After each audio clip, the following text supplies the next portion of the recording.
Hello, my name is Troy Beans with 78freethrows.com. Over the weekend, I was very fortunate to be in Laguna Niguel, California. Beautiful, beautiful city on the ocean.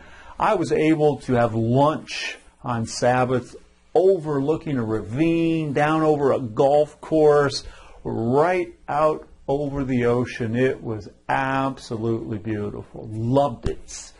Loved it. Loved those wide open spaces. I was there doing a marriage and family weekend, speaking about sexuality, and I had a mother ask me about her boys and sexuality. To be quite honest with you, I think I gave her a very generic, not a very good answer, to be quite honest with you. Boys and sexuality. I think the biggest myth with boys and sexuality today is, well, it's just going to happen. Nothing we can do about it. You know, they're going to have sex, they're going to masturbate, they're going to do all those things. And when we do that, we just rip the heart right out of a man. What do I mean by that? What I mean by that is this. They're capable of choosing correctly. Men are capable of choice. In fact, that's what we're called to do, to be leaders. First and foremost, to take care of ourselves. And there is nothing that we have to just go do. We can choose to do different. So the first thing I want to talk about, with boys, they've got to learn to love themselves. You know, they're boys. We don't talk about love. Well, they have to understand what their heart and soul is about. And understand that they're capable and they're good and they're okay. There's not a bully out there who loves himself.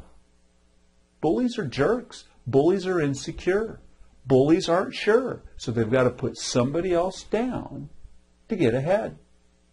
So when a young man learns that he's a good person, that he can love himself, that he does love himself, that's very powerful. Keeping him accountable will be one of the key things for a young man to understand the correct way to love himself. If he doesn't keep him accountable, he might get narcissistic, he might do a lot of things. But hold a young man accountable and let him know he's capable and he's good. He will learn to love himself. Talk about love. Talk about love from a very young age. And if your kids are older, talk about it now. A lot of boys get confused. They think that sex has something to do with love, and it's a fruit of good love, but sex isn't love. Make sure they understand the power of love, and that it's a verb, it's patient, it's kind, it's caring, it's honorable. All of those things. Challenge boys. So often we either do one or two things. Either we ignore them, they got to grow up on their own. That's not challenging them. Or we protect them. Oh, we don't let them do this, we don't let them do that, we don't let them get out and really challenge them. Make sure at every level of their life that they are being challenged, because men are good at a challenge. They need to learn how to handle a challenge. So when a teenager all of a sudden says, I can't handle sexuality, I have to look at porn, I have to masturbate, he's just walking right through his manhood. He's just saying, no, I'm not capable. And he is capable. So as parents, teach him to be capable by challenging him as often as you can. Honor. It's absolutely important to understand honor. Men love to be honored. We do. It's instinctive. It's inside of us. And we understand when people honor us, we understand how powerful it is to honor back. When a boy's growing up and he understands through conversation with his parents and teachers, pastors, he's learning what honor is. He's honored by other people. And he starts to get the sense it's really better to honor someone else. He realizes that, you know, if I look at a woman in the wrong way, I'm not honoring her. If you can get him to understand that, it's one of the most powerful things you will teach a young man, is to honor. And then finally, intentionality from the parents. I mean, I can't stress enough, this has to be an ongoing conversation, a frequent conversation. You know, the idea of the sit-down talk, we'll have the big sexuality talk, well, I know a lot of parents don't even get to that. You need to start early. You need to start often. And don't think at 16, wow, we just had this amazing conversation about sexuality and think you're done. Keep the conversation going. Keep looking for opportunities to talk about it again. Make it a normal part of what conversation is at some point in time. But a 16-year-old, how they feel and what they will talk to you about around the kitchen table.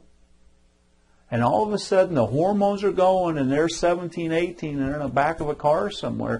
Hopefully they've understood they can't put themselves in that situation. But you may think, man, we had this great talk 2 years ago and now he just got a girl pregnant? How does that work? Well, a lot of things. But keep the conversation going. Keep talking about it. Don't let it go. Don't think they've learned. Don't think you've gotten there yet. When their bride walks down the aisle to them and they get married, you have arrived. Until that point in time, you need to be talking about sexuality on a regular basis with your sons. And they'll do great. There's no reason why a man, a boy, becoming a man can't handle sexuality. They can. And it's a myth that we seem to think they're incapable of dealing with this issue. Love to know what you think. Love to get your feedback on this. I know there's a lot more to be said.